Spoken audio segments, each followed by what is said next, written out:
Forget what the movies told you. Medieval taverns were not places of sword fights, ale sloshing in slow motion, or singing bards with perfect teeth. They were smoky, muddy, dimly lit wooden rooms filled with the scent of boiled onions, sour wine, and damp straw. And yet, they were the heartbeat of medieval life. Tonight, let your mind wander slowly through the creaking doors of a real tavern, not a fantasy, but a place as ordinary, gritty, and oddly comforting as sleep itself. This is not a tale of knights and quests. This is the story of warmth by the hearth, bread shared with strangers, and mugs of ale served by hands hardened by life. So, get comfortable. Let history whisper, and drift back in time, not to the world of legends but to the simple, sleepy hum of what medieval taverns were actually like. The road into the village was little more than a packed trail of dirt, worn flat by generations of feet, hooves, and wooden wheels. Dust clung to the hems of travelers' garments and settled on the leaves of hawthorn hedges. The sun was dipping low beyond the fields, and a mild haze sat over the meadows, where cows grazed slowly, indifferent to the rhythms of human activity. Somewhere far off, a bell rang from a distant church, announcing vespers, though its voice reached only the ears of a few crows perched along the slanted rooftops ahead.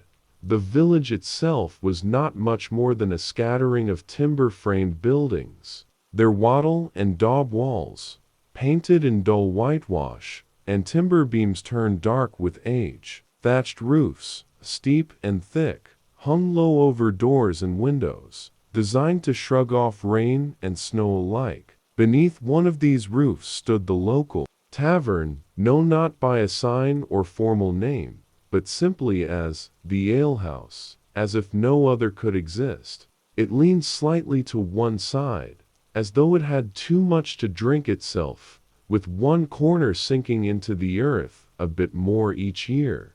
Inside, the world changed slowly. The air was thick, not with smoke, since chimneys were rare, but with the scent of warm ale, sour yeast, firewood, and sweat. Candles sputtered in horn lanterns, casting a soft and uneven glow that barely touched the far corners of the room. Shadows of wooden beams crisscrossed the ceiling like the skeleton of some slumbering beast. A long wooden bench stretched along the main room, scratched and shiny from decades of elbows and tankards. Atop it stood wooden mugs, some empty, others half filled with the cloudy, tan liquid the village called ale. It was brewed locally, of course, by the woman who ran the tavern, Margot, who had lived through 4 kings and whose brewing pot was older than the youngest men in the room. Her hair was wrapped in a stained cloth, and her arms were thick from lifting barrels more than from any gentler labor. She didn't speak much, but she saw everything. Her eyes were keen beneath drooping lids, and her ears missed no whispers, even beneath the humming of tired men and the low rumble of their conversation. The tavern wasn't merely a place to drink. It was the pulse of the village, the place where news was passed, bets were made, marriages arranged, and feuds born. Contrary to romantic imagination, there were no bards with lutes singing songs of dragons and lost love. Most nights passed in dull but comforting ritual. The same faces, the same drinks, the same worn stories, repeated with slightly different embellishments. There might be laughter, but it was dry and slow like the rest of village life. Food, when available, was simple and coarse. Oatcakes hardened from cooling too long, thick stews with mostly onions and turnips, maybe a bit of salted pork if someone was celebrating. The ale itself was mildly sour, weak by modern standards, but enough to take the edge off a long day's toil. Most patrons drank slowly, not to get drunk, but to stretch out the only comfort they had between one day's work and the next morning's labor. Seating was first come, first served. There were no reservations, no private booths, and certainly no menus. Everyone knew what was available. It hadn't changed in years. Sometimes, if a traveling merchant or pilgrim arrived, the villagers would draw their stools a little closer, eager to hear what the outside world was doing, or at least to pretend they still had a place in it. Most such travelers stayed only one night, huddled in the corner by the hearth if there was room, or curled up in the stable if there wasn't. Beds were not provided. A tavern was not an inn, and the two were distinct. Inns catered to travelers, often at great expense, while the tavern served its own people, those who lived down the road or in the cottage behind the mill. A few wealthier folk had rooms above the alehouse, but they weren't rented out. They were occupied year-round by boarders, often workers from the nearby estate or aging relatives too infirm to live alone. The rhythm of the tavern matched the rhythm of the village.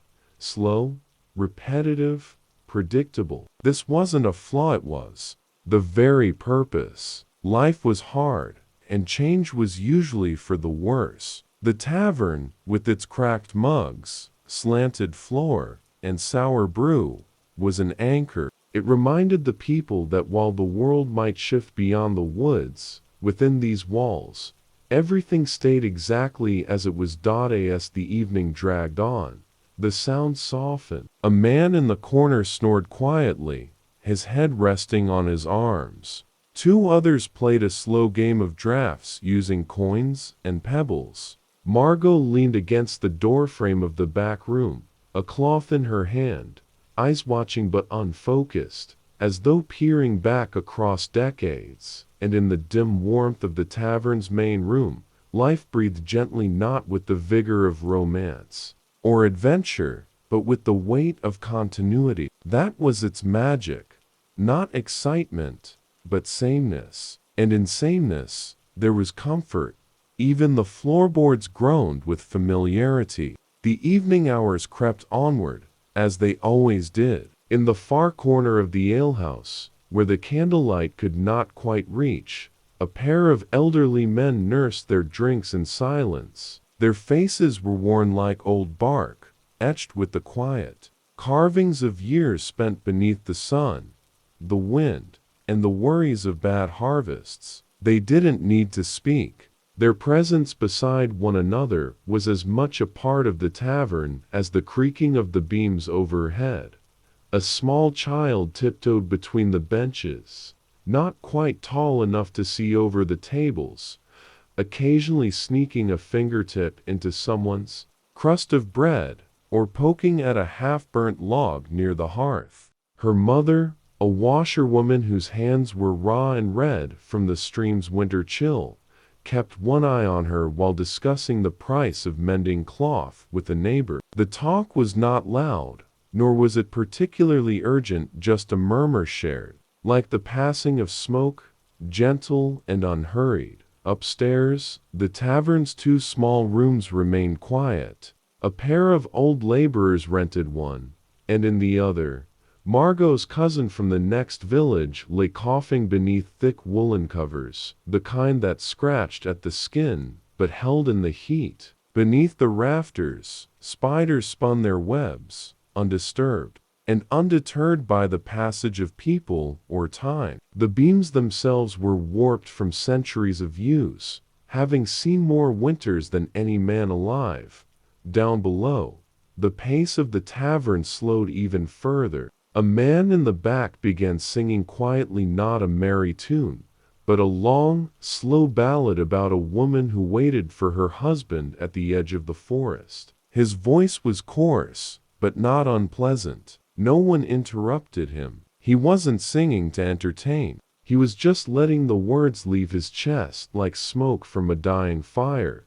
The ale barrel in the corner had to be tilted to yield the last few mugs, and Margot, with a grunt, began the process of replacing it. This required strength, patience, and the right angle, as the barrels were heavy and the tap prone to leaking if set crookedly. She worked in silence, wiping her hands on her apron. Once finished, the scent of fresh ale mixed with the soot of the hearth and the dampness of the clay floor. Through the window, a breeze stirred the edges of the rushes that had been spread across the ground. These were not there for decoration, they were practical, used to soak up spills, filth, and the inevitable drippings of muddy boots. Mixed with herbs like lavender and rosemary when available, they helped cover the worst of the smells. But, in truth, there was no such thing as a clean floor. It was clean by being covered,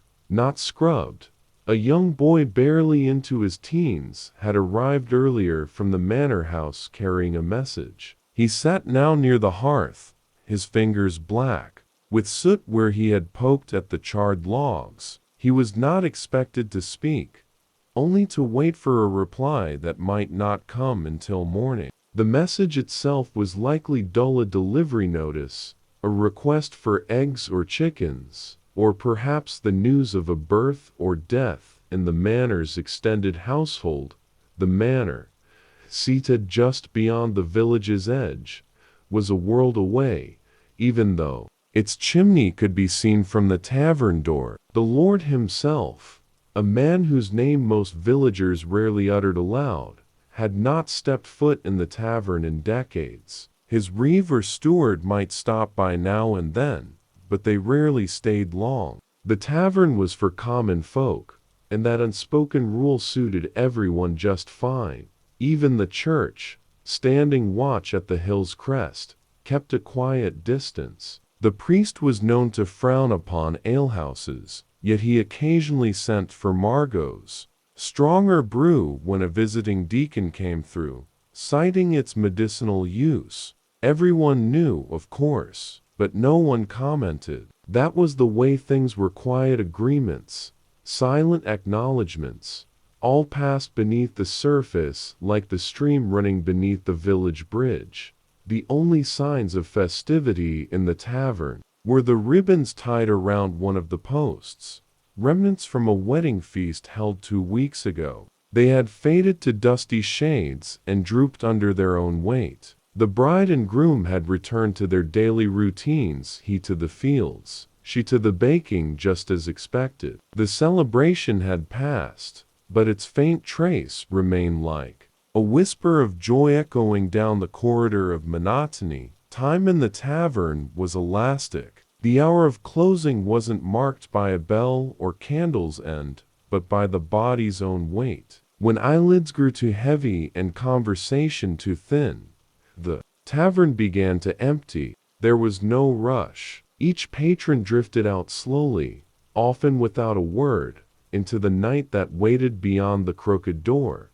Tonight, a light drizzle had begun to fall, moistening the thatch, softening the dust, and giving the night air that unmistakable scent of earth and rain. Cloaks were drawn tighter, hoods lifted, but no one complained. Rain was just another rhythm, as constant as the tavern's wooden walls, and Margot's ever-watching eyes. As the fire in the hearth dimmed to red embers, a final tankard was lifted, not in toast, but in habit. There were no speeches, no grand gestures, just a long swallow, the wood of the mug familiar against a calloused palm. Then the figure stood, scratched the back of his neck, and walked out, leaving the door to creak closed behind him. Inside, Margot moved through the quiet like a ghost. She wiped the tables with the damp cloth, not to clean them, but to push the crumbs into corners. She straightened the mugs, checked the tap, adjusted the log in the fire to keep it smoldering till morning. Nothing hurried, nothing loud, and then silence. The kind of silence only old buildings know, where every sound becomes sacred, where time itself seems to lie down and rest. The tavern slept, as it always did. Morning in the village arrived, not with alarm or fanfare, but with the slow and persistent lifting of mist from the fields. The light crept in gently, barely strong enough to slip between the crooked wooden shutters of the tavern. Dew clung to the reeds outside and to the moss growing between cobblestones. Roosters crowed in staggered voices across the settlement, and somewhere a dog barked at nothing in particular. Inside the tavern, the air was stilting with smoke from the night's fire, which had shrunk to a handful of pale gray embers. The scent of burnt wood mixed with sour ale, and the earthy, musty aroma of rushes on the floor. It was not unpleasant, simply old, worn, familiar, a place that had hosted generations of the same routine. Margot was already awake. She had been for over an hour, as she always was. In the small back room behind the hearth, she stirred the thick porridge over a hanging pot, the wooden spoon clicking softly against iron. She didn't rush. Nothing in her movements had urgency. The porridge would be ready when it was ready, and if the men complained, they could eat their boots. From the upper room came the soft sounds of a man dressing boots thudding to the floor, followed by the rasp of leather belts being fastened and a few quiet curses as he fumbled with a button. He descended the stairs carefully, one hand trailing the wall for support, and emerged blinking into the low light. He gave Margot a nod, nothing more, and she responded with the same. Words were unnecessary before sunrise. The tavern in the morning was not for drinking, not yet. It was a place for warmth, for the first meal, and for brief words exchanged between those heading to the fields, the smithy, or the stream. A few laborers filtered in, hoods still damp from the fog, wiping their noses with sleeves and easing onto the benches with the kind of sigh that only comes before a full day's toil. They spooned porridge into their mouths, scraping the sides of their wooden bowls, chewing slowly, not because they were savoring it, there was little to savor, but because their jaws had not quite caught up with the rest of their bodies. Their minds were still in the softness of dreams, though their boots were already caked in mud. As the light outside brightened, the activity inside reached its quiet peak. The tavern would never be bustling, not in the way that inns or market squares were, but it had a pulse, steady, if slow. Margot poured small cups of warm ale for those who asked, adding a bit of honey to it if she had any left, especially for those with sore throats or the lingering chill of a damp morning. Outside, the village began to stir more fully. A cart rattled over stones as a farmer drove toward the pasture. Chickens clucked from behind a fence. Smoke rose from hearths all around, curling into the gray morning sky. But within the tavern, time remained suspended in its own loop, a moment before the noise of the day, preserved like the last echo of a dream.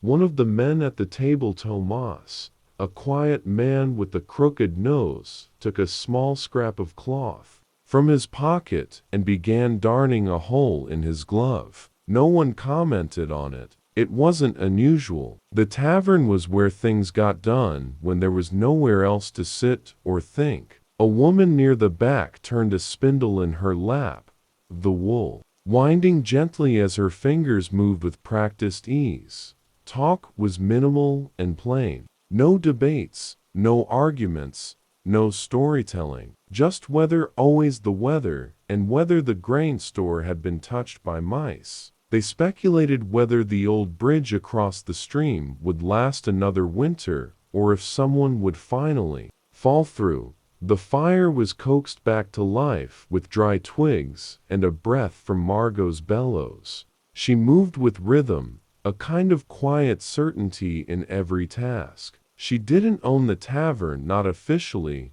but it had been hers for decades. No one questioned it. She had buried the last owner herself and stayed put. Ownership, like most things, here was measured, not in papers or titles, but in time. By mid-morning, the tavern began to empty again. Tools were gathered, cloaks adjusted, and bodies stretched slowly before venturing out. The same seats they had occupied would be waiting for them that evening, and they knew it. That was the comfort of it. A few travelers passed through the village, sometimes following the rough track that led toward the market town a day's walk away. If they stopped in, they were offered a bowl of porridge and maybe a mug of ale, but conversation with outsiders was minimal. The villagers didn't distrust strangers, they just didn't need them. The tavern was not a place of novelty,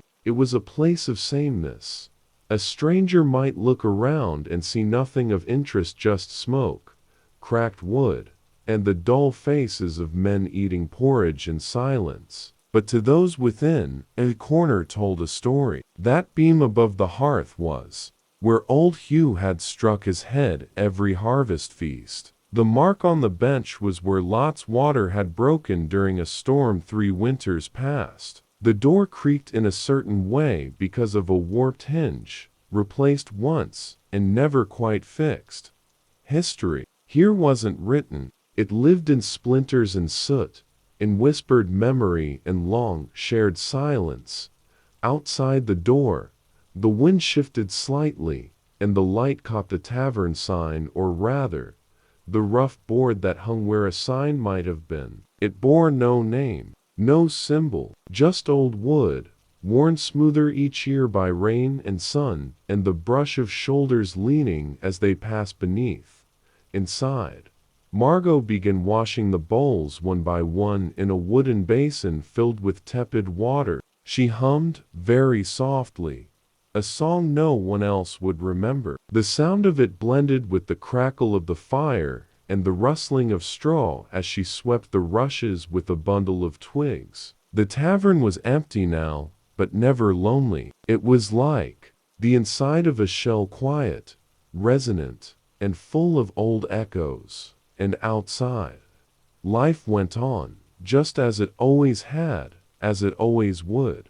By late morning, the tavern stood quiet, not closed, not forgotten, just waiting. Its thick wooden door, heavy with age and moisture, remained slightly ajar, held that way by habit more than design. The sounds outside filtered in softly, the lowing of cattle being moved from one field to another, the steady tap-tap of a cobbler working near the well, and the occasional short bark of a dog chasing chickens off the path.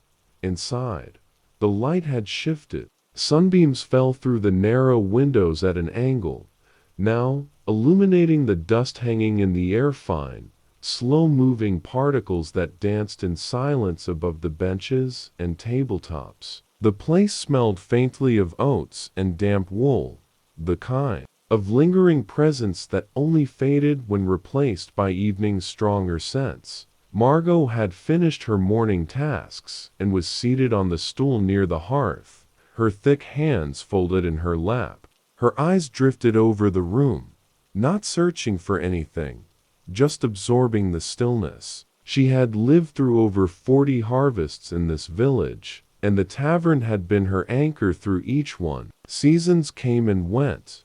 Men grew old or disappeared. Children became mothers, but the tavern remained, steadily leaning on its own old bones. The stillness of midday was always the longest part of the tavern's day. There were no customers, no travelers, no deliveries, just the creaking of timber and the sighs of settling walls. Even the mice were quiet, hidden deep in the straw-lined spaces between beams and floors, where they nested and dreamed in their own tiny way. From the far end of the room, a door opened slowly. One of the boarders who lived in the upstairs room stepped out, blinking into the muted light. It was Osric, the older of the 2 laborers who had stayed the winter. He moved with a stiff leg and favored his right side, the result of an accident years ago when the hay cart had tipped on him during a wet harvest. He gave Margot a slow nod and eased himself onto the bench by the fire.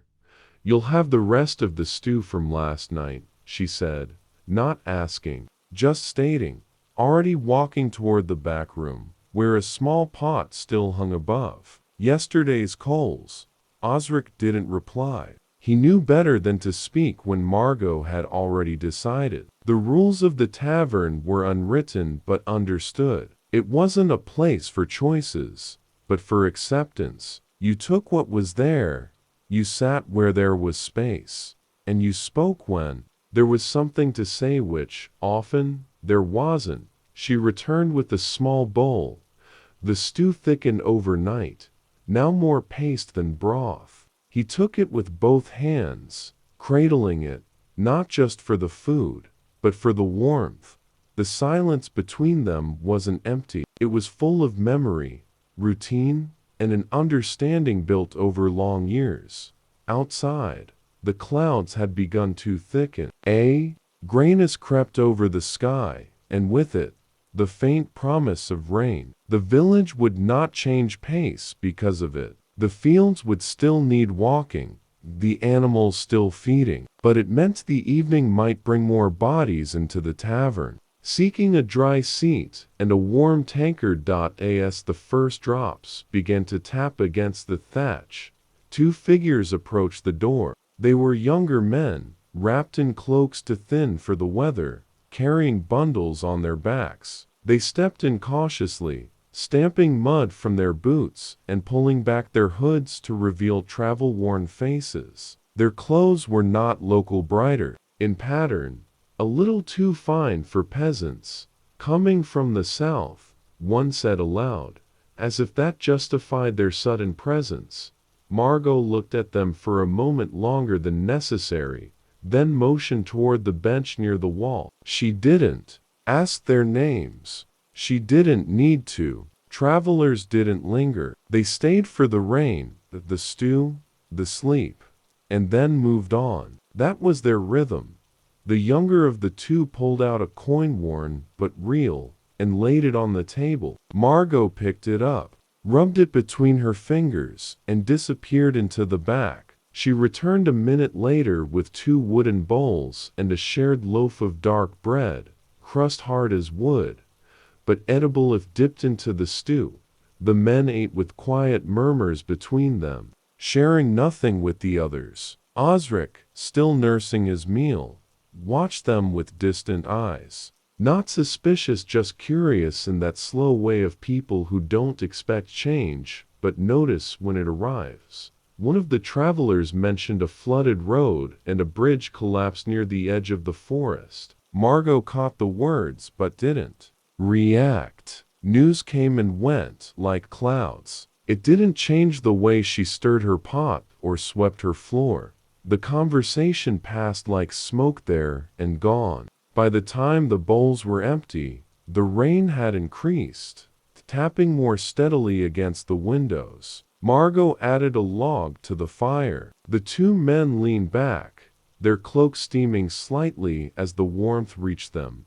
Osric stood and made his way to the stairs, each step taken slowly, his joints reluctant. The tavern returned to a three-person silence. Margot resumed her seat by the hearth. The travelers stared into the fire, perhaps thinking of places ahead or behind them. The door creaked, open again, not from a person, but the wind. Margot stood, walked over, and closed it firmly, placing the latch without a word. The fire crackled, and so the afternoon passed, in soft heat and unspoken patience. Outside, the rain blurred the outlines of the village. Inside, the tavern held its shape, held its stillness, held its place in time. It always did. The rain continued into the evening, not as a storm, but as a steady, unwavering drizzle that turned the footpaths to mud and softened the wooden fences till they seemed to sag from the weight of it. The village took on a quiet, waterlogged hush, as though all its sounds had been dampened. Chickens huddled beneath eaves, dogs stayed curled beneath carts, and the few remaining tasks of the day were either rushed through or left unfinished. The tavern, though, slowly began to stir again. Rain always drew people in, not for merriment or celebration, but because the tavern was the one place where you could be dry and sit without being asked why you'd stopped moving. It didn't offer entertainment, just stillness. And in a world that always demanded toil, stillness was a luxury. By the time the fire had been coaxed back into flame and the first lantern lit, the tavern had half a dozen souls within. Most were familiar faces: farmers, the miller's son, the older man who lived by the chapel and rarely spoke. The travelers from earlier were still seated in the same place, though now they were quieter, folding their cloaks and drying their boots by the hearth. No one asked how long they planned to stay. Such things resolved themselves in time. Margot, as always, moved with unhurried purpose. She brought out another pot of stew, this one thinner than the last, stretched with water, and a bit of barley. No one complained. It was hot, and it filled the belly. That was enough. The smell of broth, onions, and smoke filled the room, settling into the beams, the rushes, and the very bones of the place. The benches were soon taken. Men sat shoulder to shoulder, their words few, their movements slow. It wasn't a place for talking, it was a place for not having to talk. The warmth from the fire spread out in gentle waves, licking at their boots and making their backs ache a little less. Outside, the wind shifted direction, sending small gusts of rain against the windows with soft, ticking taps. A boy stood near the door, soaked through and waiting for someone, perhaps a father or brother who hadn't yet come in from the fields. He didn't ask for food or drink, just leaned against the wall, his eyes blinking slow and heavy. Margot gave him half a slice of bread without a word. He took it with both hands and chewed silently, as though the motion helped him stay upright. From time to time, the door opened and closed again, letting in another villager. More rain, more mud, more quiet greetings. Boots were scraped against the threshold, cloaks shaken out, and the same movements repeated in the same rhythm they had for years. And no one told stories. That was a luxury for market days or midsummer feasts. Tonight was not for stories, it was for listening. Listening to the rain, to the fire, to the faint sound of Margot's ladle hitting the side of the pot, to the rustle of straw under boots, to the shifting of wooden joints in the floor on the hearth. A small iron kettle hissed with water. Margot dropped a few dried leaves and yarrow and mint. It was for the old man whose cough had worsened again. She filled a cup and passed it to him without asking. He sipped, held it close, and watched the fire like he was trying to remember something that lived there. Somewhere upstairs, a rat scurried across the rafters. No one noticed, or rather, no one reacted. The tavern had always had rats. They were as much a part of it as the beams or the mugs. One of the travelers, the younger one, finally spoke, his voice low and careful. We passed a burned-out farmstead, 2 days south. Roof gone, walls black, no sign of people. The room didn't respond. Not right away. Then one man grunted. Another shifted on his bench. Happens, said the old man by the hearth, his voice thin. Bandits? The traveler asked. A shrug. Could be lightning, could be both. And that was that. The topic dropped like a stone into water, rippling once before vanishing. No one here wanted the outside world. It was trouble. Trouble in stories, in rumors, in anything unfamiliar. Best let it pass through and fade. Rain continued to fall. In the fire, a log cracked softly, splitting down the center and sending up a new plume of warmth. The air inside smelled now of wet wool, smoke, and stew. Outside, it smelled of earth and iron. The travelers leaned closer to one another. The villagers leaned back. It wasn't hostility, just separation. The tavern did not demand friendship, only presence, only a shared space to be in and let time pass through you. The young boy at the door yawned and finally sank to sit on the floor, his back against the wall, the half slice of bread forgotten in his lap. Margot placed a small wool blanket over his shoulders. She didn't know his name. It didn't matter. The quiet deepened. A cough, a sip, the scrape of a bowl, the slow shifting of limbs growing stiff. Night was falling in full now, and the candlelight was joined by the deep golden glow of the hearth, spreading like a living thing into every darkened corner. The tavern never went dark, not completely. There was always someone by the fire, always a breath of heat, always the low rhythm of human lives ticking onward, gently, slowly, without any need for climax or closure. Margot turned the stew pot once more, then sat back on her stool. She stretched her legs. Her knees ached. She was thinking about flour, how much was left, and whether the next delivery would come on time. Not exciting thoughts, but hers. And outside, the world washed itself in the soft patter of rain. Inside, the tavern watched, listened, remembered, and waited for nothing. By the time dawn crept across the wet thatch and the puddles between ruts in the village lane, the rain had softened into a thick, clinging mist. It lay low to the earth, shrouding the fields and gardens, and curling around the stones of the tavern's base like a blanket not quite tucked in. The sun was just a suggestion behind the pale gray sky, no brightness, no warmth, only light enough to see the faint outline of day.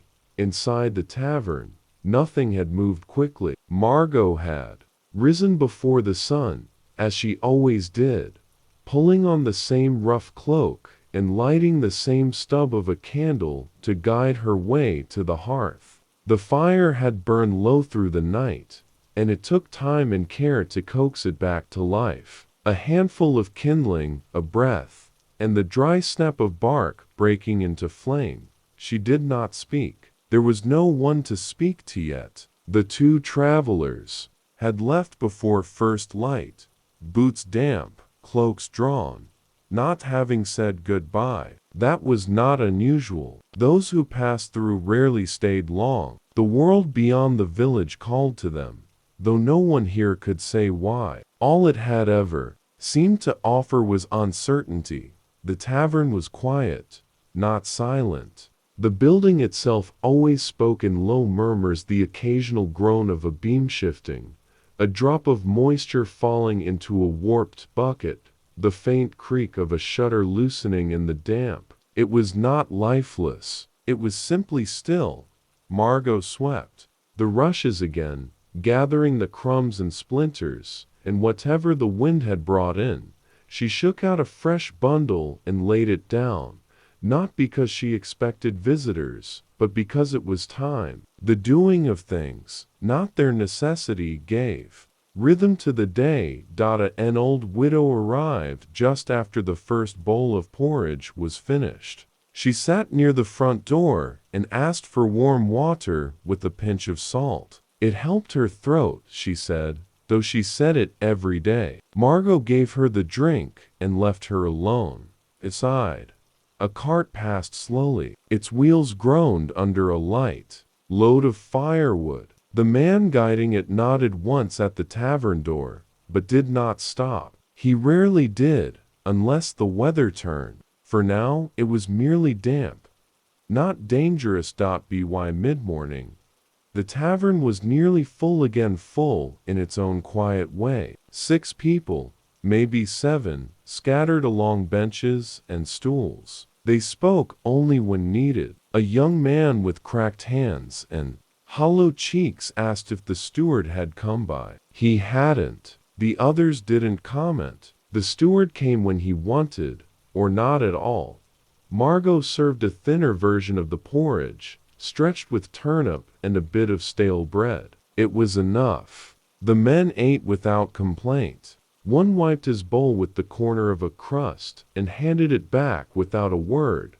A girl with a patched shawl came in after that, soaking wet and breathless. She had run from the far side of the village, looking for her brother, who had been missing since dawn. No one knew where he'd gone. Someone said he might have gone to the mill pond. Someone else said perhaps he followed the travelers. The girl stood for a long time in the doorway, shivering and uncertain. Margot didn't speak. She simply handed her a mug of warm broth and pointed to the fire. The girl obeyed, tears tracing paths down her muddy cheeks, steam rising from her shoulders as the heat reached her bones. And one question. No one comforted. They simply let her be. In the tavern, no one had to perform. Grief, like anything else, took its place among the stools and tankards and passed as slowly as everything else. By midday, she had left. Whether she found her brother or simply found courage to keep looking, no one knew. But her presence lingered in the silence that followed, like smoke after a fire. Margot refilled the kettle. She glanced at the empty mugs and considered which ones needed repair. Two had begun to crack, the wood splitting from too many years of holding heat. She'd bind them with a strip of leather later, or not. Some things broke and were still used anyway.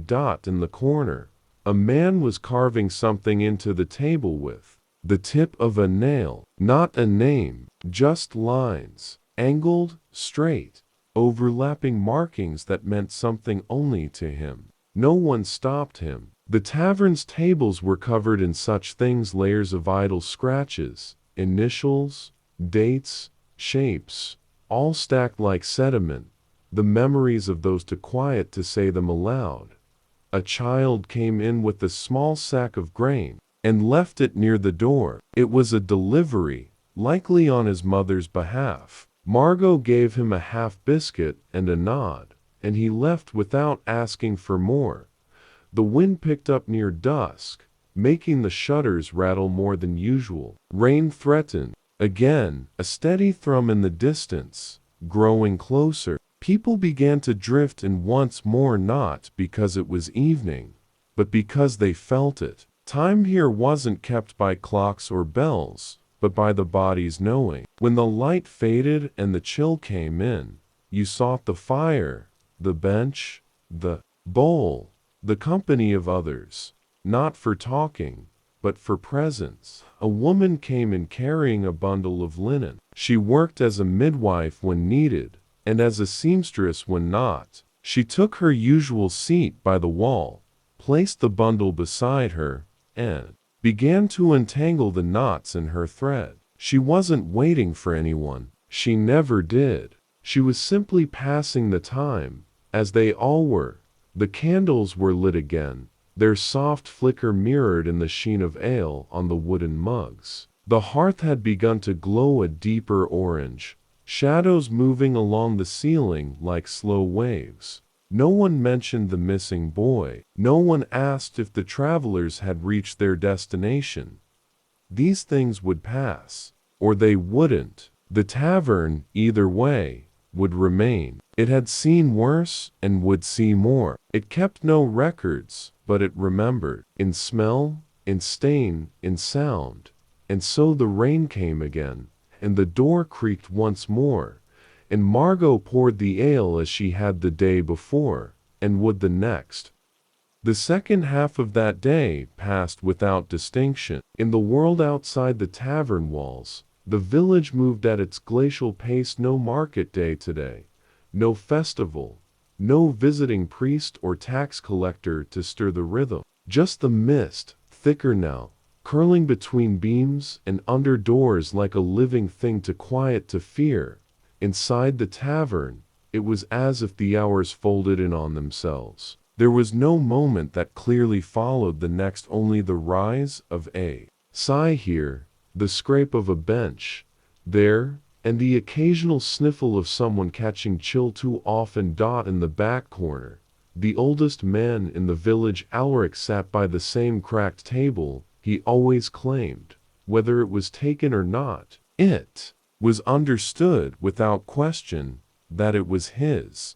Ulrich had lived through 4 lords, 2 famines, and more than one bar fight that had ended with someone thrown head first into the pig trough. He spoke rarely and only in questions. Do you remember when the barley came in so sweet it almost tasted like apples? He muttered aloud, though no one responded. He didn't expect them to. The question was the thing, not the answer. The midwife nodded slightly, not looking up from her stitching. A lanky boy not yet grown tall enough for his feet came in late in the afternoon and sat near the door with the piece of dried meat he'd half traded, half stolen from his uncle. He watched the fire, eyes wide with that hunger not only for food but for noise, for story, for the kind of brawling songs and claps on the back that were not allowed for boys yet. But there were none today. The songs had been quiet for some time, not from sorrow, just a kind of stillness that had settled over the tavern and held its breath. That evening, a new face arrived. Not a stranger, not quite one of the field hands from 2 villages east, recognizable to some but unknown in name. His boots were thick with mud and his eyes hollow in the middle, as if whatever had been behind them had walked off without him. He asked for ale, then didn't drink it, sat with his back to the wall, stared at the rafters. No one pried. There was a politeness in not asking, in letting a man hold his silences. Margot noticed, of course. She noticed everything. At some point in the long middle of evening, the door opened to a gust of wind and a child no taller than the ale cask. He stood dripping on the threshold, looking like a painting left out in the rain. Behind him, a horse's hooves clattered faintly down the lane, then were gone. "Who's your kin?" someone asked gently. The child said nothing, just walked forward, sat beside Ulrich, and tucked his knees beneath his chin. He was offered a bit of bread and a bowl of milk warmed near the fire. He took both silently, and no more was said. Later, a thunderhead rolled in from the coast, slow and low. The sound reached the tavern like a drum being played far away, steady and deep. The candlelight flickered with each subtle shift in the pressure. Conversation picked up briefly, as if in nervous reaction. A man retold a tale about a rooster that could predict storms. Someone else insisted it was a dog, not a rooster. Another disagreed, saying it was neither. It was a woman, years ago, who could smell thunder before it came. The argument never reached any conclusion. It trailed off like smoke, curling upward toward the blackened beams. Margot moved among them all, not quickly, but with a rhythm that matched the old heartbeat of the place. She filled mugs. She took empty bowls. She relit a candle. She did not smile or frown. Her face, like the walls, had settled into a stillness that was neither warm nor cold, simply steady. That night, before the shutters were closed and the fire banked again, someone began to hum, a tune old enough to have lost its words. It caught like a breeze through the room, low and soft, not enough to interrupt thought, only enough to color it. The child by Ulrich's side had fallen asleep, bread crust still in hand. The field hand from the other village hadn't moved. The boy by the door, feet too big, was nearly dozing, his head slipping forward before jerking back again, and the tavern held them all, not because it needed not because it promised joy or safety, but because it was there, because it had always been there, through every war, every winter, every celebration and famine, the tavern had endured. No banner flew above its door, no sign but for the shape of its roof, and the smell of old wood and fire and beer. It did not claim to be more than it was, and in doing so, it became more It became the pause between sentences in the long story of the village. It became the breath drawn before news, or after it. It became the place where people came, not to be changed, but simply to be. Outside, the storm began in earnest. The rain came down in sheets, running in rivers through the lane, beating against the shutters like fists too weary to break through.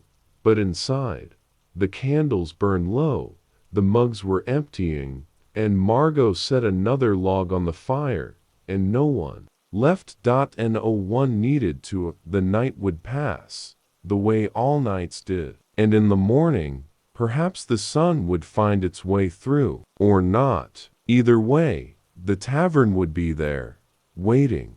Morning returned with the hush that follows heavy rain. No birdsong yet, just the soft drip of water from thatched eaves, the slow gurgle of soaked soil is in the flood into the ditch, and the pale gray light that pushed through the cracks in the shutters like an uncertain guest. The tavern had not been closed so much as dozed. The coals in the hearth still glowed faint red beneath a cap of ash, and the faint smell of damp wool and old ale lingered in the air like memories too stubborn to leave.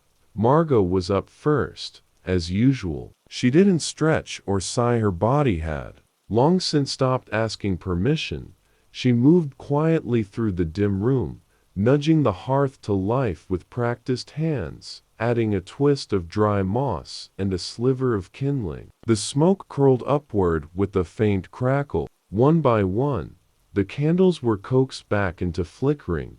The boy who'd arrived yesterday muddy-footed and wide-eyed was gone by dawn, slipping out before even the mist noticed. But the child who'd come last night, small and silent and unnamed, still lay curled on the bench beside Alric's table, blanket now pulled over him. Someone must have placed it there in the dark. No one claimed to have done it. In taverns like this, such kindnesses went unspoken.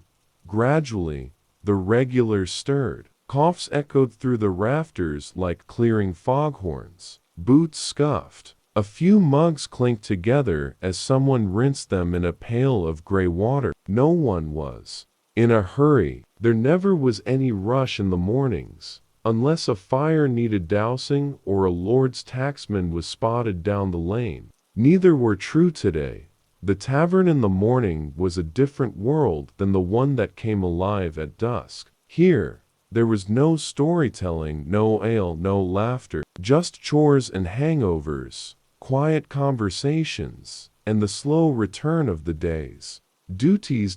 In one corner, the woman known only as Mara, whether widow, healer, or witch, no one quite knew, sorted dried roots from a cloth bundle, grinding them with a round stone into powder. She offered a bit of it to a coughing man with trembling hands. He took it with a nod and a muttered, "Thank ye," without asking what it was. She'd been right enough before. Outside, the tavern's little patch of garden squelched underfoot. Margot stepped out to scatter feed for the hens and check on the small barrel of rainwater that stood beside the back wall. The chickens moved around her feet like they remembered her even in sleep. The tavern wasn't just a place for drink, it was a place of exchange. Not coins, though those passed now and then. More often, it was favors, food, knowledge, and presence. A man fixed a broken bench in exchange for a pot of stew. A girl swept the back steps and was given a warm heel of bread and a boiled egg. Today was no different. By mid-morning, the tavern had become something like a village square. A weaver set up her little basket of thread and needlework beside the hearth. A thatcher, who'd taken a spill off her roof the week before, came in limping and was handed a cup of broth before he even asked. There was news. Of course, news always found its way in eventually. A merchant's wagon had gotten stuck near the stream to the south. A pig had birthed 8 squealing piglets in the carpenter's shed. A peddler had arrived in a neighboring town with silk so thin they were said to disappear in rain. Some of it was true. Most of it was not. No one seemed to mind. The mid-morning lull brought a rare visitor, the Reeves' assistant, a thin man with sharp shoes and a habit of announcing himself before entering any room, even a stable. He stepped in as if the doorframe were too low for someone of his stature, even though it clearly wasn't. He coughed once, unnecessarily, and removed his gloves with flair. "Good people of the village," he began, though only 3 looked up. "His lordship wishes to remind all tenants that rent shall be collected in 2 weeks' time. Coin preferred, grain accepted, barter discouraged." No one responded. Not rudely, just not at all. The Reeves assistant cleared his throat again. "Failure to render dues may result in seizure of property, as is your custom and your obligation." Margot gave him a small bowl of broth. It was neither hot nor spiced. He accepted it, stiffly, and stood near the wall to sip at it like a man unsure if he was being insulted. Someone muttered, "Tell his lordship he can have my last chicken, if he wants to pluck it himself." A few chuckles rippled through the room, but quietly. The assistant left shortly after, wiping his hands on a kerchief, as though the very air had clung to him. By midday, a thin sunlight had begun to slip through the window panes, casting pale shapes on the floor. The child stirred, rubbed his face, and sat up without a word. Margot gave him a cup of water and a bit of boiled root. He ate slowly, without question or complaint. Auric watched him the entire time. "Lost boys grow into quiet men," he said aloud, to no one in particular. "Quiet men don't make war. They just remember it." Again no one answered. The tavern began to shift again as the light tilted. Morning folded itself neatly into afternoon, and the rhythm of the day returned. A group of youths came in carrying a bundle of broken fence posts. They'd been promised stew in return for chopping firewood. A young woman set out a game of 9 men's Morris on a board scratched into the table. 2 older men joined her, and together they played in silence, their faces unreadable except for the occasional twitch of a brow or a grunt of triumph. And outside, the road dried in patches. Horses clopped past without stopping. Smoke curled from chimneys. Someone practiced a lute badly down the lane. But within the tavern, the world stayed still, not because it resisted time, but because it absorbed it quietly, stubbornly, with the patience of stone and seasoned oak. Margot wiped the counter with a damp cloth, and glanced at the shadows crawling up the walls. The fire was steady, the mugs washed, the pots hung. All was as it should be, for now, and that was all a tavern needed to be. By the waning days of the 13th century, the medieval tavern had settled itself as a fixture of daily life across towns and trade routes alike, and its role in society deepened further in ways that were far more subtle than the clang of mugs or the slurred songs of drunken patrons. In this continued slow and gentle unfolding of its reality, we see not an establishment of riotous fantasy, but an organism of quiet routines, social protocols, and unassuming influence, woven into the dull and necessary repetitions of medieval existence. One might enter a tavern on a particularly slow day, clouds blanketing the sky outside, damp hay scattered loosely across the floor to soak up the chill, and find a space nearly silent. A far cry from the imagined revelry of packed movie scenes. The reality often consisted of a half-empty room, a thin fire struggling to stay lit, and a few solitary figures nursing sour ale or soaking their stale bread in broth, while staring into the corners of their own weariness. The air inside was heavier than usual, not with smoke, but with the calm burden of fatigue. It was a shared space for those whose lives were made of labor, and labor had its rhythms. If the sun was still above the horizon, it was common for patrons to include those not merely seeking drink, but rest, a baker between batches, a shepherd avoiding a sudden storm, a wheelwright waiting on the farrier across the square. Their conversations, if any, were brief and low. "The road is wet all the way to Akel. Ox pulled his shoe again. My brother's boy has the fever." These weren't stories told for amusement but facts shared out of necessity or habit, their presence as subdued as the flickering of the oil lamp on the back wall.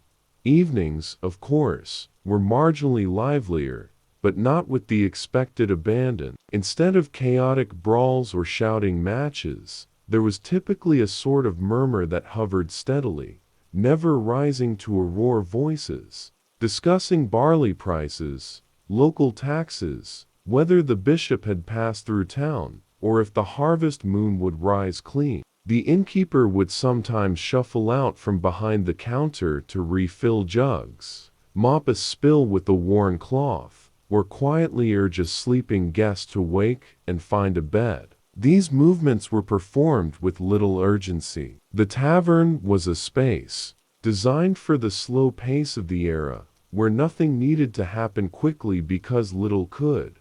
The food, such as it was, remained uninspired. Stews continued to dominate, evolving slightly with the seasons, cabbage and barley in the colder months, onions and lentils in the warmer ones. Salted pork might be added if the establishment was fortunate, and on rare occasions, dried fish or boiled eggs found their way into the pot. Bread was usually day-old or older still, and rarely was it fresh unless a baker sat among the guests and traded some of his wares for ale. Meals were consumed slowly, not because they were savored, but because they filled time just as they filled bellies. Outside, the tavern's walls often bore no sign, not in the way we think of modern signage. Instead, a carved wooden emblem might hang from a beam, a worn horseshoe, a painted barrel, or a crude representation of St. George. These were less about branding and more about literacy. Most patrons would identify the tavern by such symbols rather than a written name. Locals would say, "Go to the barrel by the bridge," or "He's drinking at the horse above the blacksmith's yard." A curious aspect often neglected in dramatic portrayals is how important the tavern was in facilitating non-verbal community. In a world where privacy was limited and homes small, the tavern offered a semi-public third space, neither workplace nor home, where people could simply exist in one another's presence without obligation. A farmer might sit alone for an hour without speaking, nodding gently to acquaintances as they entered or left. This passive companionship was often valued more than conversation. Being around others, witnessing their silence, their weariness, their small tasks was comforting. It reminded everyone that they were not carrying their lives alone.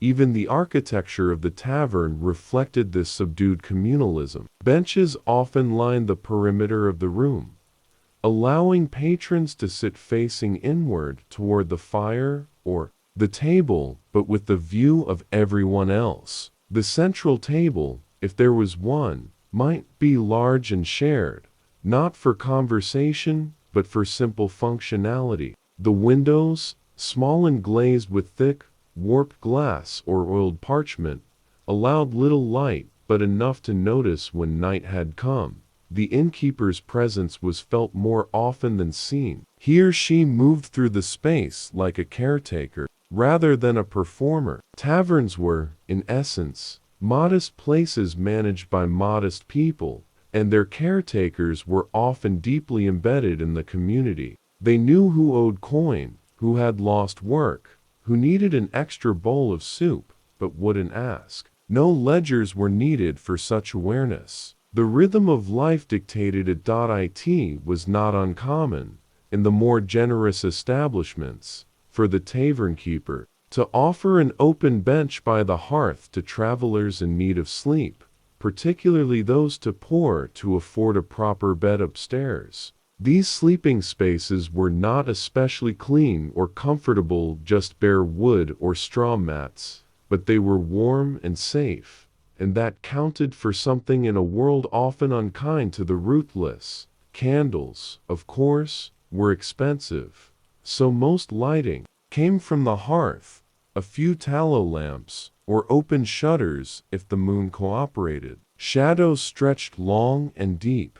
People recognized one another more by silhouette and gait than facial detail, especially in the dim hours. This lent the tavern an air of mystery that was more practical than romantic. You simply learned to know people by different senses. Importantly, the tavern was a place where information traveled. Though it didn't resemble modern news sharing, it was here that one might first hear of a distant war, a king's decree, a bishop's visit, or a rare comet. Peddlers, pilgrims, and messengers brought word from afar. These announcements were rarely shouted but shared softly, repeated, altered slightly by every mouth, until they drifted through town in half-truths and speculation. They say the river east is flooding.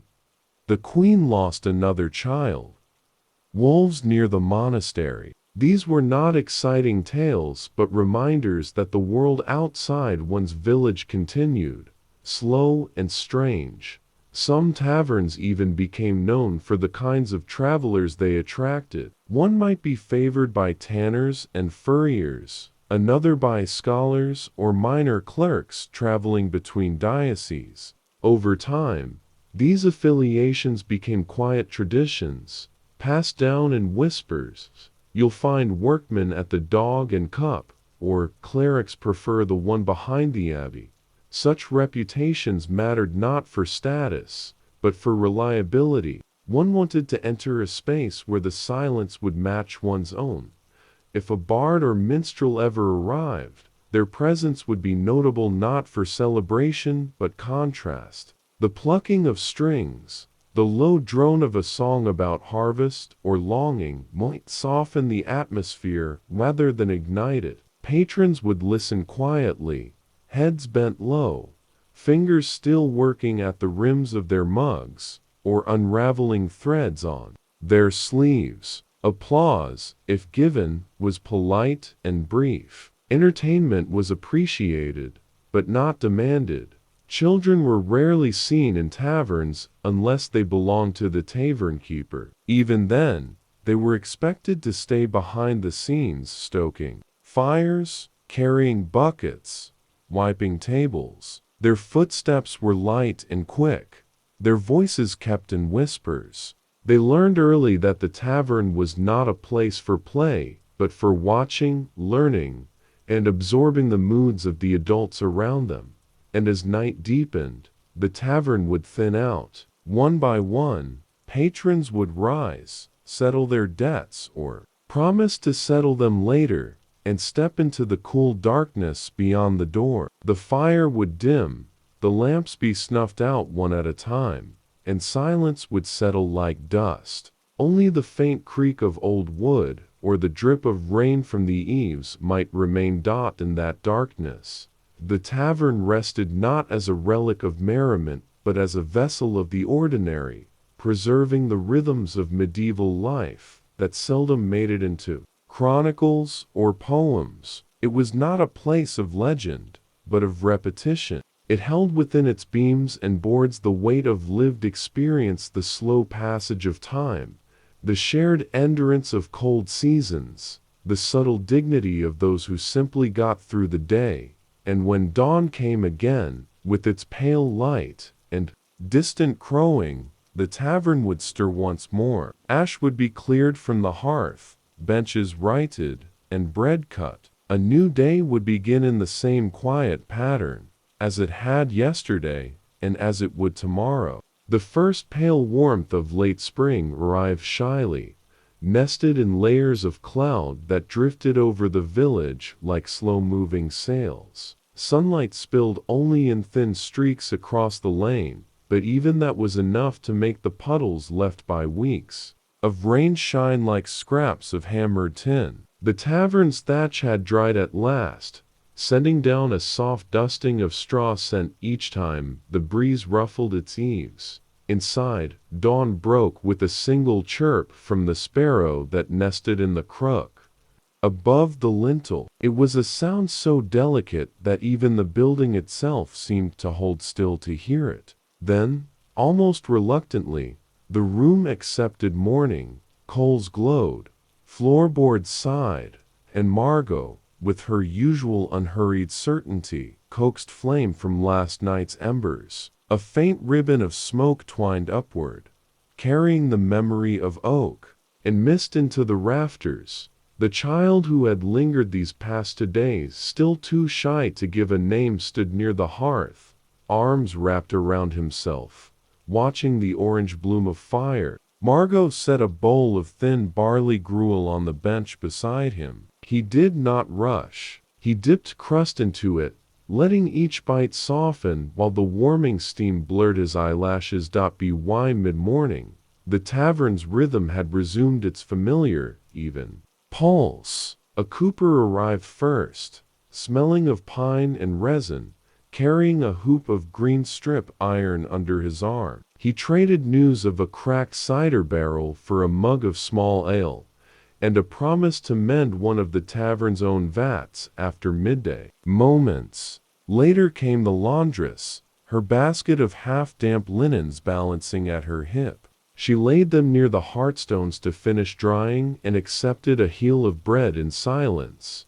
Conversation stayed low, caught in the hush that follows long weather. Only Alric, ancient and half-dreaming, disturbed it. He lifted his head, blinking, rheumy eyes toward the lattice window, and murmured, "Feels like a fair wind, 'cept there's no road for it to follow." No one answered. They rarely did. His words were like drifting seeds landing where they would, sprouting or not.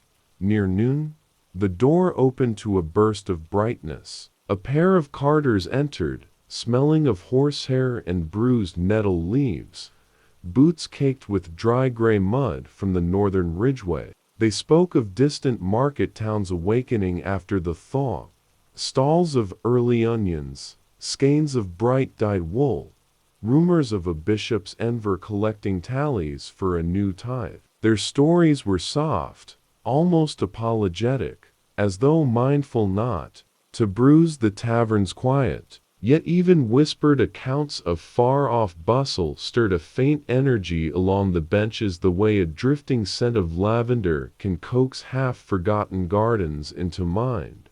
Margot ladled out stew, a modest brew of leeks, pea-tops, and wafer-thin shavings of last winter's ham. The carters ate gratefully, heads bent low, while the laundress folded linen and the cooper tapped soft rhythms on his iron hoop, testing its fault lines. All the while, the child drifted between hearth and doorway, tracing invisible patterns in the air with one finger, as though writing words he had yet to learn. Outside, the clouds parted wider. Sunlight struck the tavern's front step and lingered there, gold and patient. Its glow coaxed townsfolk from cottages and byres, a goose girl with a sprig of willow, the miller's stout wife carrying a sack of flour, 2 brothers arguing softly about hedge repair. One by one, they paused at the open door, breathing in the mingled scents of wood smoke and barley, before continuing down the lane. The tavern watched them pass like a mild-eyed sentinel, content to simply remain. As afternoon lengthened, the carters set to their travels again. The cooper fetched his mallet and wedges and began easing iron back into shape beside the porch. Each measured strike rang dull and hollow, the sound floating into the still air and disappearing among budding hawthorn. Inside, Margot swept a Fresh layer of mint-laced rushes across the floor. An o portent marred the day. No great laughter, no sudden brawl, no lovelorn ballad. Just the slow scrape of wooden spoons, the hush of footsteps on straw, the steady tap of iron on seasoned staves. The tavern, like the century itself, preferred the measured turn of seasons to the sharp edge of incident. Toward evening, when the sun had slipped behind low ridges and painted the western fields a dull copper, Margot placed a small wool blanket on the bench, its weave coarse but warm. The child, his eyelids already drooping, curled into it without a word. Near the counter, Alric whispered, more to himself than anyone, "Lay us a long draught. Best. Sip slow."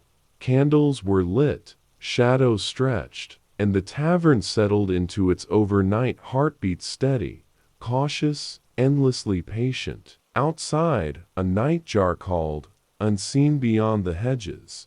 Inside, the hush deepened until even breath seemed a courtesy.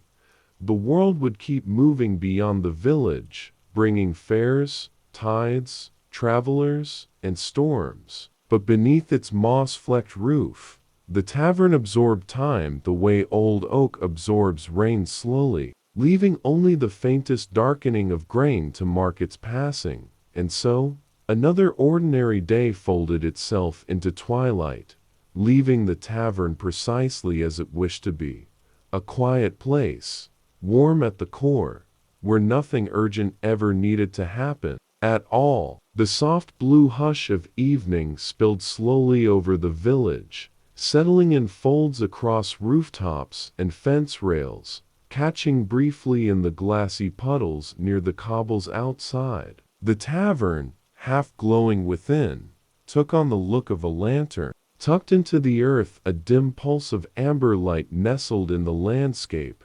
Inside, the gentle rhythms of the day yielded to something quieter still. A low murmur floated from a pair of elders playing a slow-moving game of bone tiles in the corner, their movements less about winning than marking the hour. Each click of a tile placed on the table was its own small chime of continuity.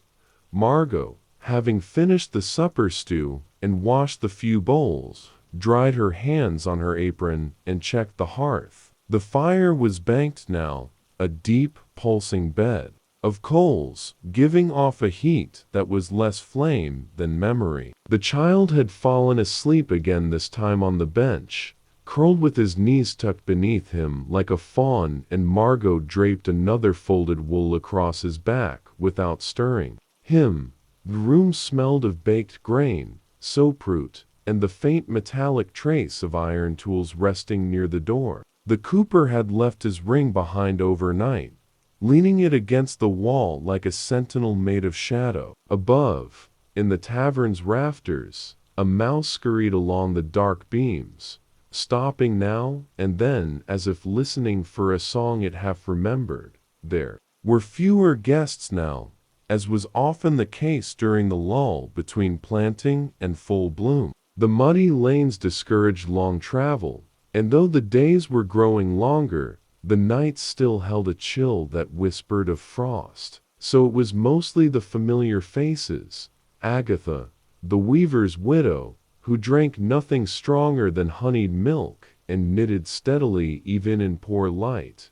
Tomas, the reedy candle seller, who said little and stared often into the fire as though reading it, and old Bertrand, who'd once been a drover and now told stories so slowly that half of them faded before their endings arrived. Tonight, Bertrand was talking about a tavern he'd once visited near the southern coast, where oysters were fried with rosemary and songs were paid for in kisses. His words came in thin drifts, like leaves caught in still air, and no one interrupted him, not for disbelief or boredom, but because listening to Bertrand was like listening to a slow river, more rhythm than meaning. The candles flickered against the warped glass panes, making the reflections of those inside stretch and waver like figures remembered in a dream. The hush was almost complete, broken only by the slow sip of ale or the occasional creak of the bench beneath shifting weight. Even the usual creak of the front door hinge had still oiled that afternoon by Margot's practiced hand. At the far wall, under a shelf of dried tansy and hyssop, sat a small carved chest of oak, nearly black with age. No one opened it much anymore. It held nothing of real value, only the odd pawn token, a worn knife, a brooch without its stone, a twist of embroidered cloth that had once meant more than it did now. Margot kept it more out of respect than utility. Some said it had been part of the original tavern, centuries old, crafted by a carpenter who'd passed through the village with his son and left behind this one gift before moving on. That was how the tavern worked, layer upon layer of presents, like lines in old bark. Each visitor left something, even if not visible: a patch of worn wood where a man once paced, a ceiling beam faintly darkened from where a woman had leaned for years as she listened to the fire, a bend in the bench where a child's heel had dug in again and again while waiting for a parent to return. A low whistle of wind passed along the street, stirring the shutters slightly. Agatha looked up, but only for a moment, then returned to her knitting. Margot paused too, not out of worry, but out of long habit. There had been wild nights, long ago, men arriving bloody and breathless, horses frothing at the gatepost, urgent knocking, but not lately. Not for many seasons. The world outside had quieted, or maybe the tavern had simply withdrawn deeper into its own peace. From the back room, a moth batted once against the wall and then stilled. The candlelight, golden and steady, did not flinch. The hearth offered up a final low crack from the settling wood. The child murmured in his sleep, no words, just the flutter of a dream brushing past the veil of waking. Tomas glanced over, and his gaze softened. Margot tucked a bit of wool beneath the child's cheek, so that the rough grain of the bench would not mark him come morning. And in that moment, fragile and small and unremarkable, the tavern seemed to hold something timeless. A cradle of quiet in a world that rarely stood still. A sanctuary not made by kings or saints, but by patient hands and weathered wood, where stories came not to be shouted, but simply to rest. Outside, the stars took their places, slow and sure, behind the thin veil of early night cloud. No moon yet, only the dark velvet of sky pressing gently down upon the thatched roof. A dog barked once in the distance, answered only by the soundless breath of evening. Then all was still again. Inside the tavern, the last candle burned lower, its wax tracing lazy rivulets down the old iron holder. And so the day ended, not with any event, but with the kind of silence that made you forget whether anything needed to happen at all. The child slept, the fire sighed, the elders nodded, and Margot, sitting near the window with her hands in her lap, simply listened to the nothing that was everything, and the everything that felt like home. It was the hour before dawn, when even the birds hesitated to sing. The village, wrapped in layers of silence and mist, felt more like a memory than a place. The tavern, its shutters drawn, and hearth long since cooled to ashen stillness, remained heavy with the breath of dreams. Within its stout walls, the warmth from yesterday still lingered like a ghost clinging faintly to flagstones and rafters, held fast in the wool-stuffed joints between planks. Margot stirred first. She always did. Her hands found her shawl even before her eyes opened. She rose without complaint or stretch, moving through the stillness like a thought silent, necessary, and invisible to the world. The coals in the hearth had not died completely. Under the grayed top lay a faint pulse of red, and with practiced fingers, she coaxed it back to life. A twist of straw, a breath, A log split fine, and Flame answered her like an obedient child. She did not speak, nor did she need to. The child was still curled in the bench nook, and Margot was not yet ready for words. Morning was something she met with her hands sweeping, stirring, chopping, pressing dough flat with the heel of her palm. Sound would come ling, outside. The mist was rising from the thatch like breath from a resting ox. The first cart of the day, a creaking flatbed drawn by a single thick-shouldered horse, rattled slowly past, its driver hunched and hooded. He did not look toward the tavern, but the clatter of iron wheel over cobble was a kind of greeting all the same. The world was beginning again. By the time the sun's light had begun to pale the sky above the roofs, the scent of rye bread had filled the room. It mingled with herbs, smoke, and last night's faint memory of ale. Margot moved with quiet precision, retrieving jars, checking her tally of dried beans, scooping salt from the heavy clay pot she kept near the door. The boy awoke slowly, as he always did, blinking and stretching like a dog in spring. He said nothing for a long while, watching Margot with the solemn intensity only children possess. Eventually, he slipped from the bench and padded over to the hearth, crouching to feel the heat on his hands. She handed him a crust spread with quince and butter, and he took it with both hands, murmuring a thank you through crumbs. There was no rush. The morning customers wouldn't come for another hour, and those who lodged overnight, Tomas, Bertrand, and the stonemason's daughter who was passing through on her way north, would rise slowly, their bodies still bent by yesterday's road. Margot lit the lamps anyway, though they were hardly needed. It was not about light, it was about readiness. The tavern must always seem ready, even when the world around it was not. From the cellar came the faintest sounded drip, like water tapping the inside of a barrel. She made a note to check the cask later. The old barrels often swelled and settled in spring, and if one shifted too far, it might crack. Small things could become large if ignored. The first to enter was a stranger. Margot knew it before the latch lifted. There was something in the rhythm, hesitant, searching. Not the easy push of a local, nor the heavy thump of a regular. The door creaked slightly as it opened, and into the golden quiet stepped a man of middling height and muddied cloak, his face half concealed by road dust and travel shadows. He paused, eyes adjusting, then moved forward like a man entering water. Warm meal? He asked, not impolite, not timid. Margot nodded and gestured toward a stool near the hearth.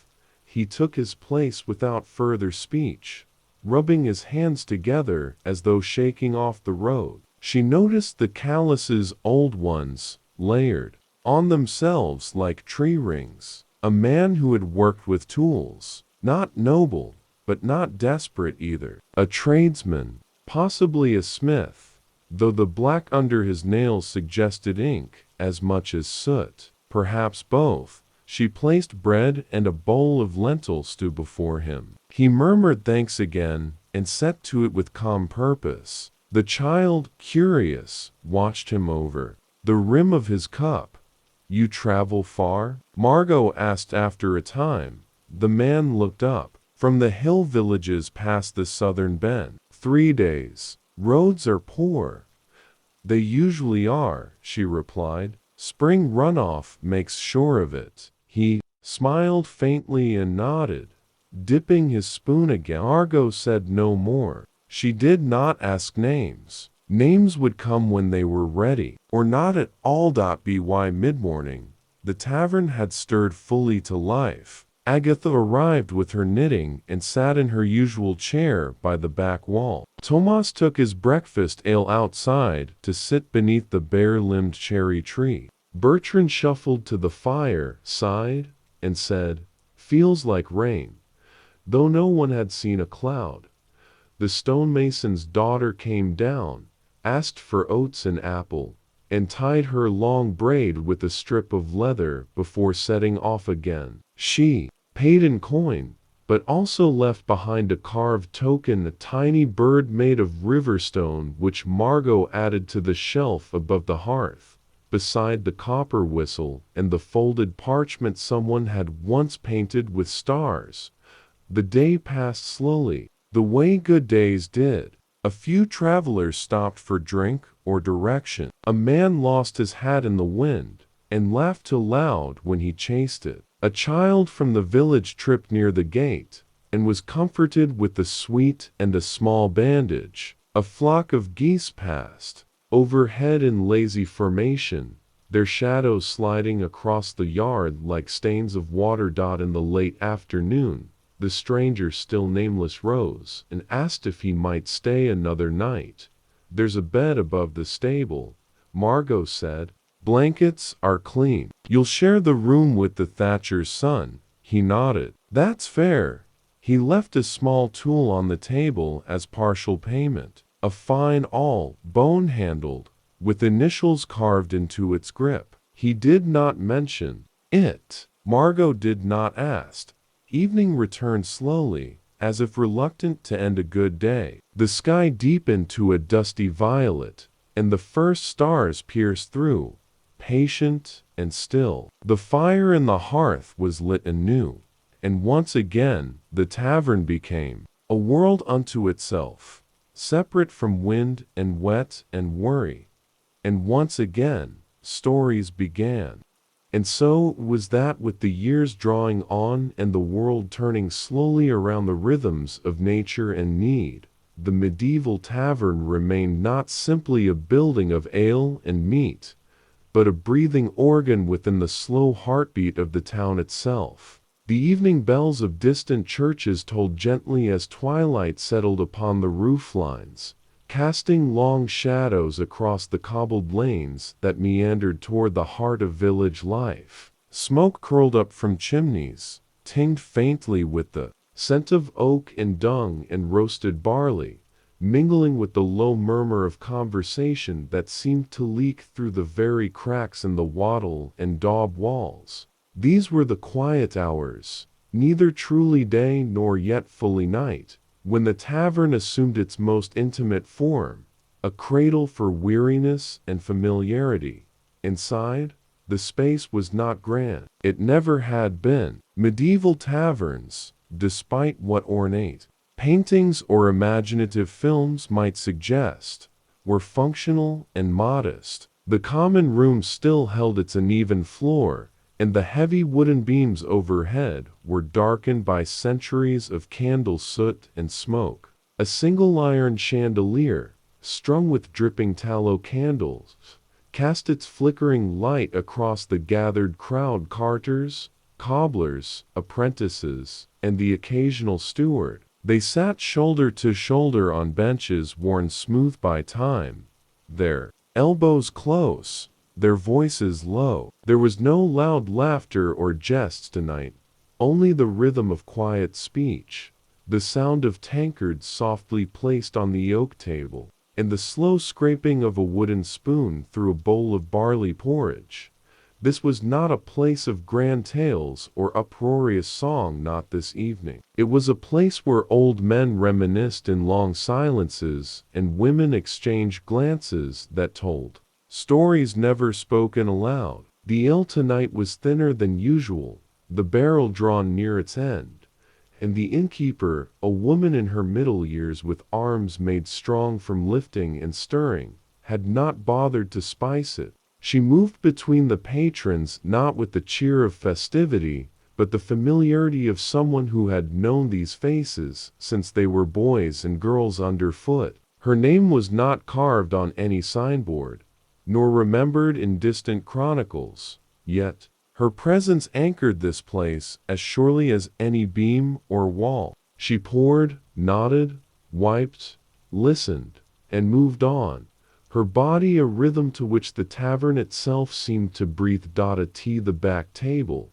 a reeve sat alone, tallying rents on a wax tablet, the stub of his candle nearly drowned in wax. Not far from him, a boy with dirty knees gnawed at a crust of rye bread, while his mother nursed her second cup of warm cider, her eyes half closed. The hearth had burned low, embers glowing faintly beneath the soot-covered iron kettle that hung eternally. They're no longer boiling, but still warm. It gave off a comfort that fireless corners lacked. Above them all, the loft creaked with the occasional movement of a board or a footstep. Some travelers, too weary to finish their drink, had paid their penny and made their way up the ladder to sleep amidst the straw pallets. Privacy was never the expectation. One slept where there was space, and the mingled smells of unwashed tunics, damp boots, and boiled cabbage were simply the cost of rest. The snoring had already begun, a soft sawing sound that echoed between the beams, and no one found it strange. Outside, the air had turned damp, and the fog that so often crept in from the river began to roll up the street, thick and unhurried.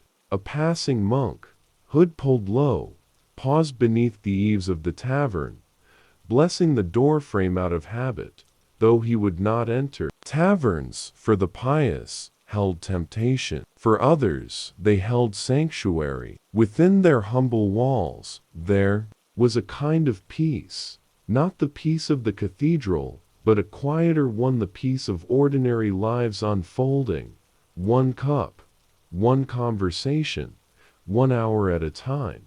And it was in this peace, mundane and forgettable to the outside world, that the true life of the Middle Ages often dwelled. Not in the castles or battles, not in the proclamations or the grand processions, but here, in a room of worn benches and smoky ceilings, where stories were not told in full, but lived in fragments. The tavern was not merely a location, it was the stage upon which so much unnoticed history was played.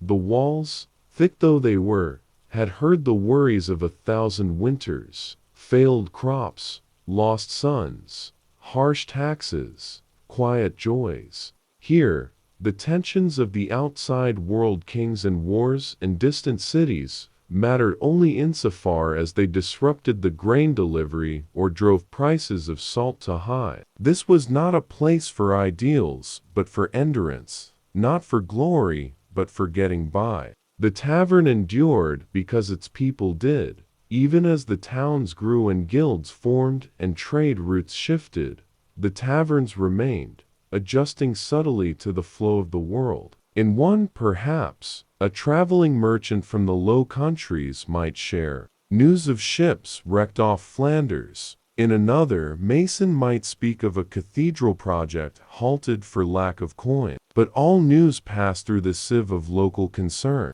What mattered was who had bread to sell, who had a spare cloak for winter, whose daughter was ready to marry, and whether the ale would hold out until Sunday. And through all these things, the tavern adapted not in grandeur, but in purpose. Perhaps a room was added at the back for wealthier guests, or a stable erected nearby for passing traders. But even these were modest adjustments, mere notches in the long rhythm of survival. The heart of the tavern remained unchanged, a shared space for warmth, sustenance, and the ordinary poetry of daily life. No banners hung within, no music played tonight, yet there was something profound in the stillness of the room. A man shifted his stool, a woman rubbed her hands over the fire-warmed stone, a dog scratched itself beneath the table. These were the things that endured, the things no history would ever fully record, yet which made up the bulk of living. In the quiet, the fire let out a final crack and then settled into embers, and a slow breath seemed to move through the place, perhaps from the wind, or perhaps from the building itself, exhaling centuries of life in a long, invisible sigh. As the night deepened and the outside world receded into darkness, the medieval tavern did not fall silent. but instead softened into a slower rhythm. It was a place that understood fatigue, that knew the weight of long days in fields or at forges, and that offered not escape, but gentle pause. By now, the doors had been bolted from the inside, not to keep danger out, for most villages were calm after dark, but to keep warmth in. The thick wooden planks groaned softly as the iron latch settled into place, signaling to those inside that the night was now theirs. A candle guttered and went out near the door. Another sputtered near the bar. Darkness pooled in the corners of the room, held back only by the hearth's dim glow and the weak shimmer of two remaining stubs of light. The innkeeper moved slowly now, no longer wiping with energy or checking on cups. She had taken a seat on a stool by the fire, her apron folded in her lap, and her gaze fixed not on the patrons but on the flames. Her mind was elsewhere perhaps, on the root cellar that needed organizing, or the roof tiles that had shifted in last week's storm. Or perhaps she thought of nothing at all, just letting the warmth creep into her bones as her body settled after a day spent on her feet. Across from her, a shepherd from the hills nursed his last cup. His cloak steamed faintly from earlier rain, and the edge of his hood dripped onto the floor unnoticed. He said nothing, but his presence was steady, a man used to silence, to watching the stars while sheep bleated in the distance. A younger lad dozed at the far end of the table, his head pillowed on his arms, hair illuminated by the candle stub beside him. No one moved to wake him. Sleep, in a tavern, was as natural as speech. If one could afford a place to sit and a drink to sip, he was welcome to let the world go quiet around him. Somewhere above, the old planks of the loft creaked again. Perhaps a sleeper shifted in his blanket. Perhaps a mouse moved through the thatch. The sound didn't disturb the peace it added to it, like the rustle of leaves outside or the sighing of the kettle iron against the cooling fire. This was the tapestry of tavern life at night, a quiet collection of presence and rest, of bodies giving in to weariness and voices letting go of urgency. There was no hurry here, nowhere to be, nothing that demanded attention but the slow fading of light and the simple comforts of the hour. Even the reeve had closed his wax tablet and set it aside, now leaning back with his eyes shut and hands resting loosely in his lap. His candle had burned out, but he made no move to relight it. Calculations could wait. Debts and duties could wait. For now, there was only this stillness, this shared silence, among those who needed nothing more than to sit, breathe, and be. It is worth remembering that most medieval taverns, particularly those in rural or village settings, were not places of constant commotion or noise. They were, for many, an extension of the home, a space for community, for sharing burdens, and for finding companionship without fanfare. Grand feasts and jests existed, yes, but they were the exception, the rule. Most tavern nights were like this one, a chorus of the ordinary, whispered between candlelight and wood smoke. When sleep finally claimed the common room, it came gently. A patron slid down a bit on the bench, adjusting his shoulder against the wall. A woman drew her cloak tighter, letting her eyes drift shut beside her cooling drink. The shepherd removed his boots, placed them beneath the bench, and tucked his feet up onto the wood beside him. These were not guests seeking luxury. They did not ask for feather beds or drawn curtains. They asked only for shelter, and perhaps for the chance to dream without fear or frost. Behind the bar, the innkeeper rose at last. She moved with the care of someone well acquainted with night work, checking the doors, banking the fire, trimming a candle. She paused briefly by the boy asleep at the table and gently draped a folded wool cloth over his shoulders, her expression unreadable in the flickering half-light. Then she disappeared into the back, through a curtain of rough linen, her footsteps muffled on the earth-packed floor. The room, now nearly dark, breathed in her absence, still alive, though quieted. Outside, the village was utterly still. Not even a dog barked. The fog had thickened, wrapping the thatched roofs and the small fenced yards in a blanket of white. The moon, veiled by mist, offered no clarity, only a diffuse glow that touched the world with the softness of dreams. Somewhere far off, a watchman's bell chimed softly once, then again. Midnight. The tavern did not stir. It did not need to, and so it was that the medieval tavern settled fully into the night. Its occupants surrendered to sleep or something. Near it, nothing grand had happened this evening. No bards had sung. No knights had boasted. No crimes were confessed or loves declared. Yet in its stillness, the tavern had fulfilled its quiet purpose. It had held the village in its arms for one more night, and given it space to rest. These were the true moments of medieval life, the ones no chronicler deemed worth noting, and no tapestry saw fit to depict.